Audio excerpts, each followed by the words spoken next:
செருப்பால் அடிக்கிற மாதிரி, செருப்பால் அடிக்கணும்னு சொல்லுவாங்க ஒருத்தர, அடிக்க வேணாங்க, செருப்பால் அடிக்கிற மாதிரி இந்த கூடல் காவல்துறை ஆய்வாளரை கண்டிச்சு இது மாதிரி நீ செய்யலாமா, மக்களுக்கு தாகம் தீர்க்கிறதுக்கு ஒரு நிகழ்ச்சியை நடத்துற, அது யாராக நடத்தினாலும் அதுக்கு அனுமதி கொடுக்கறது மறுத்துவிட்டு கார்பரேஷன் சொன்னாங்க, அவங்க சொன்னாங்க, இவங்க சொன்னாங்கன்னா, இதே இதில் கூடல் நகரில் திமுக சார்பாக 2-3 ஸ்டாலின் கட்சி சார்பாக அங்கே போட்டிருக்காங்க. அதுக்கெல்லாம் நீ முறையா கார்பரேஷன் அனுமதி வாங்கியிருக்காங்களா? நீ முறையா போய் பார்த்தையா?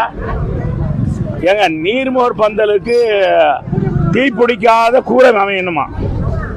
2 பானை அளவுக்கு தான் அளவு வைக்கணுமா? எப்படி கொடுக்குறான் பாருங்க இந்த போலீஸ் அதிகாரி. இங்க இருக்கிறவன் இவெல்லாம் மக்கள் வரி பணத்தில் இவன் சம்பளம் வாங்கல. இந்த கூடல் நகரில் போலீஸ்காரங்க இங்க மக்கள் வரி பணத்தில் நம்ம கொடுக்குற வரியில அவங்க சம்பளம் வாங்கல.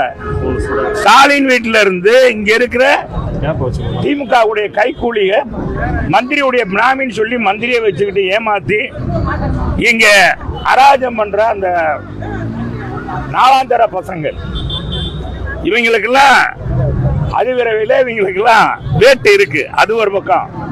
நாங்க 10 ஆண்டுகள் ஆட்சியில் இருந்தோம். சரி, யாருக்காச்சும் ஏதாச்சும் குறை செஞ்சோமா? யாருக்காவது இந்த மாதிரி இடையூறு அரசியல் பண்றதுக்கு இடையூறு செஞ்சோமா? நீ ஆம்பளை, நீ கட்சி நடத்துறவன். ஏண்டா, திமுக காரனை கேட்கிறேன், ஸ்டாலின் கட்சிக்காரனை கேட்கிறேன், நீ முறையா நீ வாங்கி போட்டியா? நீ நீர்மோர் பந்தல் வச்சியா? எத்தனை நாள் ஆயிடுச்சு? இப்போ 15 நாள் ஆகி போச்சுங்க. 15 நாளா நீர்மோர் பந்தல் கூட அவங்க வைக்கல. அங்க சும்மா கொட்டையை போட்டு வச்சிருக்காங்க. அந்த மக்களுக்கு நல்லது செய்யணும்னு நினைக்கிறது இல்லை. இவங்க மக்களுக்கு காசை கொடுத்து அடிச்சிருக்க கொள்ளையில இருந்து வசூல் பண்ணிருக்கிறதுல அதை லஞ்சமா கொடுத்து ஓட்டை வாங்கிடலாம் அப்படின்னு நினைக்கிறாங்க. மக்கள் இன்னைக்கு செருப்பை தூக்கி அடிக்க போறாங்க. இந்த பகுதியில் இந்த சுற்றறிக்கை வெயில்ல இங்க பாருங்க, தாய்மார்கள், பெரியவர்கள், சிறுவர்கள் இந்த ஏரியாவில் ஏதாச்சும் இருக்கா? இது நல்லதை செய்யும் போகும்போது யார் செஞ்சாலும் பாராட்டுறதை விட்டுட்டு இந்த மாதிரி இடையூறு பண்றவர்களுக்கு காவல்துறை நல்ல அறிவுரை வழங்கணும். இவங்க என்னன்னா அவங்களுக்கு ஏவல் துறையா மாறிட்டாங்க. இவங்க எல்லாம் நாங்க கணக்கு எடுத்திருக்கோம். ஆட்சி மாறும், காலம் மாறும், அப்ப இவங்க எல்லாம் எங்க இருப்பாங்கன்னே தெரியாது. உடனே எங்க அதிகாரியை போய் பிடிச்சி, அமைச்சர்களை போய் பிடிச்சிருவாங்க. இதே சித்தன்ட்ட வந்துருவாங்க. சித்தா நீ பாத்துக்க, அப்படியெல்லாம் இங்க இருக்கிற எவனாச்சும் வந்தான்னா இது பண்ணிக்கிறாங்க. ஆனா பொய் வழக்கு போடுறாங்க. இந்த பகுதிச்செயலர் ஆர்வமா வேலை பார்க்கிறாரு, கட்சிக்கு கூட்டம் நடத்த விடுறது இல்ல, பொது நிகழ்ச்சி நடத்த விடுறது இல்ல. இது திமுக. இப்ப பாருங்க, நம்ம ரேடியோ செட்டு இன்னைக்கு போட்டு வச்சிருக்கோம். இதை பற்றி மக்கள் இடத்துல பேசணும்னு சொல்லியிருந்தோம். இத எங்க கட்சிக்குள்ளேயே இருக்கிற சில சிலிப்பர் செல் இருப்பாங்கல்ல, அவங்க நேற்று மாவட்ட செயலர் வந்தாரு, உங்களை தூள் உரிக்க போறாரா, பேச போறாரு, மைக்கெல்லாம் கட்ட சொல்லி இருக்காரு, உங்களை பிச்சு உதற போறாரு, நீங்க யார்கிட்ட எவ்வளவு வாங்கினீங்க, நீ யாருக்கு பிராமியா இருக்க, எந்தெந்த மந்திரிக்கு பிராமியா இருக்க, எவ்வளவு பணம் கொள்ளையடிச்சிருக்க. இவங்க ஆடு வெட்டி கிட்டத்தட்ட 250 ஆடு வெட்டி அவங்க கட்சிக்காரங்களுக்கு பிரியாணி போடுறாங்க. ஏன்னா மக்களுக்கு தாகம் தீர்க்க தண்ணி கொடுக்க அதிமுக தொண்டை வந்தான்னா அவனுக்கு எதிர்ப்பு கொடுக்காம இவங்க செய்வாங்களா? சரி, நீ பிரியாணி போட்டீங்க, நீ இந்த மாதிரி நீர்மோர் பந்தல் வச்சுதான் என்ன மாதிரி செய்யறாங்க. அதனால இது வன்மையா கண்டிக்கிறோம். இன்னைக்கு உயர் நீதிமன்றத்தில் வழக்கு தொடுத்து நியாயமான தீர்ப்பை பெற்றுக் கொடுத்த எங்க வழக்கறிஞர் பிரிவுடைய அத்தனை வழக்கறிஞர்களுக்கும், குறிப்பாக உயர் நீதிமன்ற வழக்கறிஞர் அருமை தம்பி மகேந்திரன் அவர்களுக்கும், அன்பிற்கினிய அருமை தம்பி வழக்கறிஞர் எங்க மாநகர் மாவட்ட வழக்கறிஞர் பிரிவுடைய மாவட்ட செயலர் தமிழ்ச்செல்வன் அவர்களுக்கும், பாண்டியன் அவர்களுக்கும் மற்றும் துணை புரிந்த வழக்கறிஞர்களுக்கும், வழக்கறிஞர் பிரிவுக்கும், இதை தொடர்ந்து முயற்சி எடுத்த தம்பி சித்தன், மலைச்சாமி, கேசவன், சுந்தரராஜன், விஜயகுமார், நாராயணன், இத்தனை வார்டு செயலாளரும் இன்னைக்கு கரங்கோர்த்து நிற்கிறாங்க.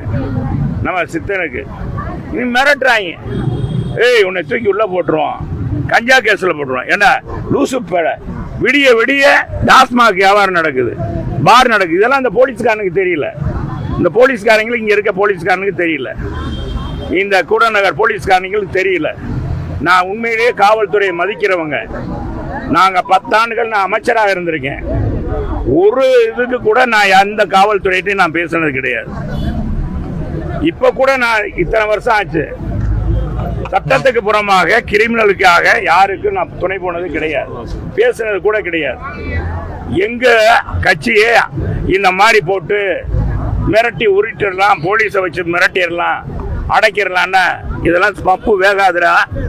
இதான் கருணாநிதி காலத்துல இருந்து பார்த்த கட்சி இந்த கட்சி. நாங்க சிறுவர்கள இருந்து பார்த்த கட்சி இந்த கட்சி. இன்னைக்கு 3ஆம் தலைமுறை பொதுச் செயலாளர் எடப்பாடியார், மாண்புமிகு அம்மா அவர்கள் எப்படி இருந்தாங்களோ, கட்சியை வழி நடத்தினாங்களோ, அதே மாதிரி புரட்சி தலைவர் மாதிரி இன்னைக்கு எடப்பாடியார் கட்சியை வழி நடத்தி கொண்டு இருக்கிறார். அவர் தலைமையில் இயங்குற அதிமுக அடுத்த ஆண்டு இதே திருவாய் நாளைய தினம், நாளை மறுநாள் நம்முடைய சுந்தரராஜ பெருமான் ஆற்றிலே அழகரி இறங்குறார்.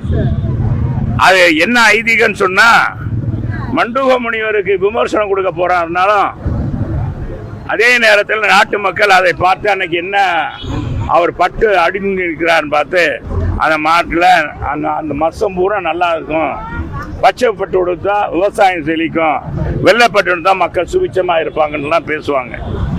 மண்டூக முனிவருக்கு விமர்சனம் கொடுக்கும். அது மாதிரி எங்க பொதுச் செயலாளர் 12ஆம் தேதி அவதரிக்கிறார், பிறந்த நாள் வருகிறது.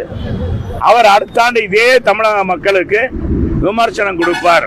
எங்க பொதுச் செயலாளர் நல்லாட்சி கொடுப்பார். இந்த போத ஆட்சி, இந்த போலீஸ் ரவுடிகளுக்கு துணை போகிற போலீஸ் எல்லாம் தூக்கி எறிந்து விடுவார் என்பதை தெரிவித்து இந்த அருமையான நிகழ்ச்சியை நீங்க தொலைக்காட்சியில் ஒரு பிட்டு கூட எடிட் பண்ணாம விடுங்க. அப்பதான் இந்த காவல்துறை செருப்பால் அடிச்ச மாதிரி இருக்கு. இந்த மாதிரி காவல்துறையில கையேந்திட்டு திமுக காரன் கை காசு கொடுக்கறான்றதுக்காக அவனுக்கு பின்னால போய் ஒளிந்து கொண்டு இந்த மாதிரி நடவடிக்கை எடுக்கிற எந்த தமிழ்நாடு மதுரையில எந்த இடத்துலயும் இல்லைங்க, எந்த காவல்துறையும் செய்யல. இந்த கூடநகர் காவல் நிலையத்துல இருந்து தான் அப்படி செஞ்சிருக்காங்க. இனிமேல் அந்த மாதிரி ஏதாச்சும் பொய் வழக்கு ஏதாச்சும் போட்டேன்னா மதுரை மாநகரில் அதிமுக காரன் பூரா கூடநகரெல்லாம் முற்றுகையிட போறோம். ஏன் தலைமையில தான் முற்றுகையிட போறோம். அதுக்கு நீ பதில் சொல்லி ஆகணும். இந்த காவல்துறை அதிகாரி துணை போனவன் எவனா இருந்தாலும் சரி, அவனுக்கு மரியாதையே கிடையாது. மக்களுக்கு நல்லதை செய்ய தடுக்க எவனாக இருந்தாலும் எந்த முறையில் வந்தாலும் அவனை வேரோடு அழிப்போம். அவனுக்கு மரியாதை கிடையாது என்பதை தெரிவிச்சுள்ளேன். அமைச்சர் ரகுபதி துரைமுருகனுடைய அமைச்சர் இலாக்கா மாற்றம் செஞ்சிருக்காங்க. இந்த ஆட்சியில கிட்டத்தட்ட அமைச்சர்கள் மற்றும் மாற்றம், அப்புறமேட்டு இலாக்கா மாற்றம். அமைச்சரே ஜாமீன் அமைச்சர்கள் தான் நிறைய இருக்காங்க. 1-2 பேர் தான் நல்ல அமைச்சர்கள், அந்த விசாரணை இல்லாத அமைச்சர்கள். இதுக்கு கலைஞரே பதில் சொல்லிருக்காரு. இந்த மாதிரி அமைச்சரவை நீடிக்கலாமா, மக்கள் வாக்களிக்கலாம்னு அதனுடைய தலைவரே ஏற்கனவே சொல்லியிருக்காரு. அதே வகையில் இந்த ஆட்சி நீடிக்க போறதும் இல்லை. எத்தனை அமைச்சரவை மாற்றினாலும் சரி எல்லாம் ஒண்ணுதான். ஏன்னா மொந்தான் மாறுது, கல்லு ஒண்ணுதான். எல்லாம் வசூல் நடந்துகிட்டே தான் இருக்கு. எல்லா துறையிலும் சர்வசாதாரணமா வசூல் நடக்குது. கலெக்ஷன், கரப்ஷன் எல்லாமே நடக்குது. அதனால இந்த ஆட்சியை விரைவில் அப்புறப்படுத்தணும். அடுத்த 2026 தமிழகத்துக்கு விமோசனம் எங்க பொதுச் செயலாளர் கொடுப்பார். பாகிஸ்தானுக்கு பதிலடி தொடர்ந்து இந்தியா கொடுத்துக்கிட்டே இருக்கு, எப்படி பாக்குறீங்க? உண்மையிலே வரவேற்கு ஒவ்வொரு இந்தியனும் பாரத பிரதமருக்கு நன்றி சொல்லணும், மத்திய அமைச்சர்களுக்கு நன்றி சொல்லணும். இந்த அனுபவம்னு சொல்றாங்க இல்லையா, வயதானவங்க, அந்த வயதானவங்க அமைச்சர்கள், ராஜ்நாத் சிங்கா இருக்கட்டும், நம்ம உள்துறை அமைச்சர் அமித்ஷாவா இருக்கட்டும், இவங்களையெல்லாம் வச்சு இது பண்ற நம்முடைய பாரத பிரதமர் மோடிஜி அற்புதமான பணி. நேற்றைய தினம் தூங்காம கண் விழித்து இந்த ராணுவ வீரர்களுடைய நடவடிக்கையை உன்னிப்பாக கவனிச்சிருக்காரு வீடியோ மூலமா. பாரத பிரதமர் இப்படி ஒரு பிரதமர் நாம பெற்றதுக்கு உண்மையிலேயே இந்திய மக்கள் பெருமைப்படணும். நம்ம பெருமைப்படுறோம். இதை விட்டுட்டு இன்னைக்கு என்னமோ ராணுவ வீரர்களுக்கு, ஏன்னா ராணுவ வீரர்களுக்கு நான் போர்லையா போய் இதுலயா போய் சண்டையா போட்டாங்க? இல்லை, தொழில்நுட்ப வளர்ச்சி இந்த கருவியெல்லாம் வாங்கி கொடுத்தது மத்திய அரசு, வாங்கி கொடுத்த பாரத பிரதமர், கேட்டவர் ராணுவ அமைச்சர் ராஜ்நாத் சிங், உள்துறை அமைச்சர்கள். இவர்கள் தான் எந்தெந்த இது வாங்கணும், நம்ம ஆயுதங்கள் எப்படி தாக்கலாம், எதிரிகள் வந்தா எப்படி தாக்குவது என்பதை அவங்க தான் உன்னிப்பாக. முதல்ல நீ பாராட்ட வேண்டியது யார? பாராட்ட வேண்டியது பாரத பிரதமர். அதை விட்டு ராணுவ வீரர்களுக்கு பாராட்டு தெரிவிச்சு திமுக என்ன நாடகம் ஆடுறாங்க பாருங்க. இவங்க நாடகம் ஆடுறதுக்கு ஒரு எல்லையே இல்லை. நாட்டு மக்கள் ஏற்றுக்கொள்வாங்களா?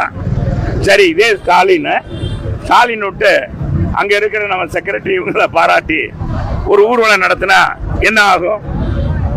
என்ன அர்த்தம் கட்டத்தனமா இன்னைக்கு பேரணியா? இதையெல்லாம் ரொம்ப மோசம். மக்கள் இந்த நாடகத்தை இது மாதிரி ஸ்டாலின் நடத்துற நாடகம்லாம் நிறுத்தி கொள்ளணும்னு கேட்டுக்கிறேன். முதல்வர் ரோட் ஷோ போய்கிட்டு இருக்காரு. ஒரு பக்கம் மக்கள் போராட்டங்க போய்கிட்டு இருக்கு, பட்டாசுலாம் போய்கிட்டு இருக்கு அப்படின்ற மாதிரி முதல்வர் ரோட் ஷோ போறாரு. அதாங்க, அவர் ரோட் ஷோ போறது எல்லாமே நாடகம் தான்.